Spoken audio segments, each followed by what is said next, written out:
Yeah, we're gonna finish with a song from Jackson Square. We're playing tonight at Vogue. I think there's a couple tickets left. If you guys want to come on down, we'd love to see you for the RAWK rock show. And yeah, it's fucking so cool to be able to play these songs in this environment, and for everyone to be listening. And that's like a really meaningful thing for us. So we really appreciate it. Give yourself a round of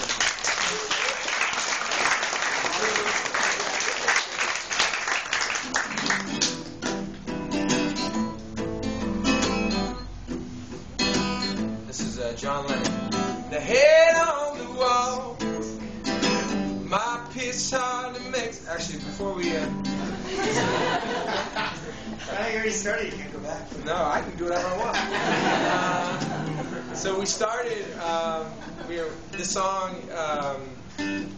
We were originally trying to rip off. Is anyone an Elliott Smith fan in the house? Elliott Smith fan. So he's got a song called "Baby Britain." And no one's called us out on this yet, but he's got it that goes, "Baby Britain feels the best, floating over her, see if I could, separated by the rest." So we're like, I think it was a subconscious thing, that's what I'll say at least. But then I was listening to that song, and I was like, hold on a second, he just ripped off the Beatles, is what he did. When I wake up early in the morning, stay in bed, I'm still yawning. You guys know that Beatles tune? Yeah. And then we found out that there's someone else that we also ripped off. We have like a no guilty pleasures rule in the band, which means if you like the song, you like the song. You don't have to call it guilty pleasure. You don't have to be ashamed of anything. And there's a song by Sarah Bareilles, a love song, which is very similar to this as well. Anyway, we haven't got any complaints or any letters from lawyers yet, so just don't put this on. So keep us off. Let me start from the beginning.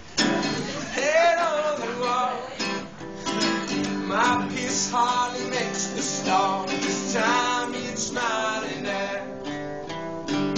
This time I swear it's fact. Now I ramble on about this girl who's gone, and I tried teaching her guitar. Now she's standing at the bar, and she tells me a favorite song, and I said, yeah, that's a good one. She says it follows her around with no shit, it's by the Beatles. So there's this girl, we're going back to Hamilton, there's a pub called Snooty Fox, which is it's in Westdale near the school, and I saw this girl in September, and the previous spring we had made out a couple times, and I pretty sweet. She's getting married now, so. But anyway, she told me she went to Europe for the summer with her friend, and so I went up to the bar. I had tried to teach her how to play guitar. I don't know how well it went, but she was telling me all of her stupid Euro trip, which I don't really care about. It's really nice. And she said, yeah, it was crazy too. It's like this magical trip we took all the way across Europe, and it was wild because every time we did anything, this song was playing. It was like it was following us around. I was like, oh, okay, that's kind of interesting. What song was it? And I was thinking like. Maybe it'd be like some obscure Pavement song or something like that. That would be like really random. But it was "Hey Jude" by the Beatles, which is like the most popular song by the most popular band in the world. So I didn't find it that impressive. I'm so lost, and I live just around the corner. But here's a thought: yeah, Frank Coulter at the forward, and I'm John Lennon in '67. I'm John Lennon in '67. I'm John Lennon in '67. I'm John Lennon in '60. Oh, one sec.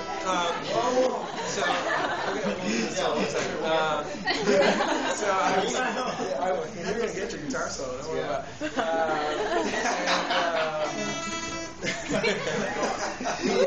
So I was telling Nick in our band, Nick gets credit for the lyric in the chorus because I was telling him about the story about seeing this girl in the bar. And she also told me she wanted to like write a book about it or some like document her journey through Europe, which seemed ridiculous to me. Pretty fluffy book, right? Yeah, it would be pretty fun. Anyway, I told Nick this, and Nick was like, she should totally get Frank McCourt to write the foreword to her book. Frank McCourt, who, if you guys don't know, he wrote Angela's Ashes, which is like the saddest memoir. So I'm sure you'd appreciate her Euro journey. Solo, 2, 3, 4.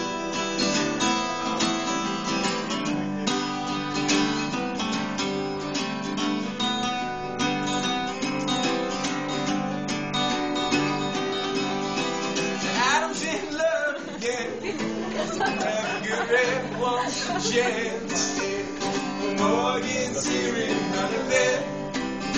She says you're doing it again, and the neighborhood's up in arms.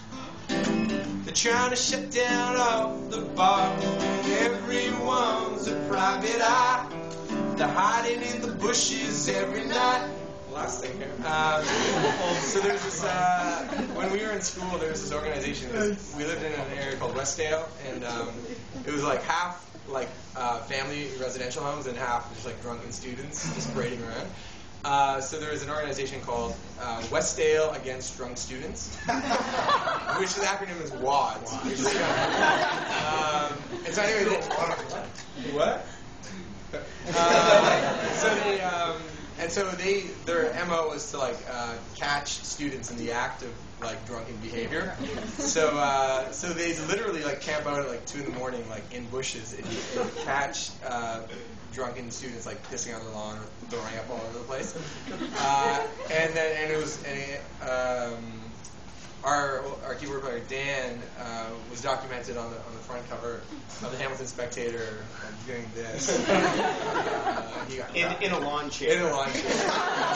Sure. With a beer. Yeah. It was hilarious. Maybe it was his roommate, but it's funny. I think they were all there. They were all kind of. He might not have been giving the finger, but he's definitely. Well, for the sake of the story. Yeah. Where were we? That's how the part of it. Yeah. Cats square up in the street and the dogs go through the garbage. You wanna stay for the night tonight? Well, I know all about platonic relationships, fellas. You can use that line. And I'm so lost, and I live just around the